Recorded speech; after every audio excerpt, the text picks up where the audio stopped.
एक बार तुलसीदास जी महाराज को किसी ने बताया कि जगन्नाथ जी में तो साक्षात भगवान के दर्शन ही होते हैं। बस फिर क्या था, यह सुनकर तुलसीदास जी महाराज तो बहुत ही प्रसन्न हुए। अपने इष्ट देव का दर्शन करने श्री जगन्नाथपुरी को चल दिए। महीनों की कठिन और थका देने वाली यात्रा के उपरांत जब वह जगन्नाथपुरी पहुंचे तो मंदिर में भक्तों की भीड़ देखकर प्रसन्न मन से अंदर प्रविष्ट हुए। जगन्नाथ जी का दर्शन करते ही उन्हें बड़ा धक्का सा लगा। वह निराश हो गए और विचार किया कि यह हस्तपाद विहीन देव हमारे जगत में सबसे सुंदर नेत्रों को सुख देने वाले मेरे इष्ट श्री राम नहीं हो सकते। इस प्रकार दुखी मन से बाहर निकलकर दूर एक वृक्ष के तले बैठ गए। सोचा कि इतनी दूर आना व्यर्थ हुआ। क्या गोलाकार नेत्रों वाले हस्तपाद विहीन दारू देव मेरा राम हो सकता है? कदापि नहीं।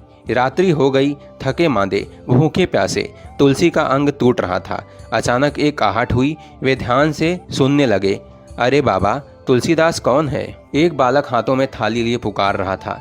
तुलसीदास ने सोचा, आए लोगों में से शायद किसी ने पुजारियों को बता दिया होगा कि तुलसीदास जी दर्शन करने आए हैं, इसलिए उन्होंने प्रसाद भेज दिया होगा। तुलसीदास उठते हुए बोले, हाँ भाई, मैं ही हूँ तुलसीदास। बालक ने कहा, अरे आप यहाँ हैं, मैं बड़ी देर से आपको खोज रहा हूँ।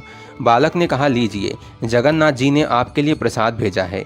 तुलसीदास जी बोले, भैया कृपा करके इसे वापस ले जाएं। बालक ने कहा, आश्चर्य की बात है, जगन्नाथ का भात जगत पसारे हाथ, और वह भी स्वयं महाप्रभु ने भेजा, और आप अस्वीकार कर रहे हैं, इसका कारण? तुलसीदास जी बोले, अरे भाई, मैं बिना अपने इष्ट को भोग लगाए कुछ ग्रहण नहीं करता। फिर यह जगन्नाथ का जूठा प्रसाद जिसे मैं अपने इष्ट को समर्पित ना कर सकूं, यह मेरे किस काम का? बालक ने मुस्कुराते हुए कहा, अरे बाबा, आपके इष्ट ने ही तो भेजा है। तुलसीदास जी बोले, यह हस्तपाद विहीन दारू मूर्ति मेरा इष्ट नहीं हो सकता।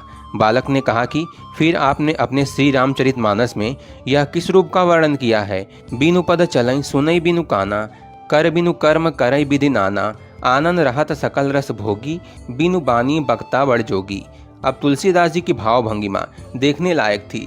नेत्रों में अश्रु बिंदु, मुख से शब्द नहीं निकल रहे थे।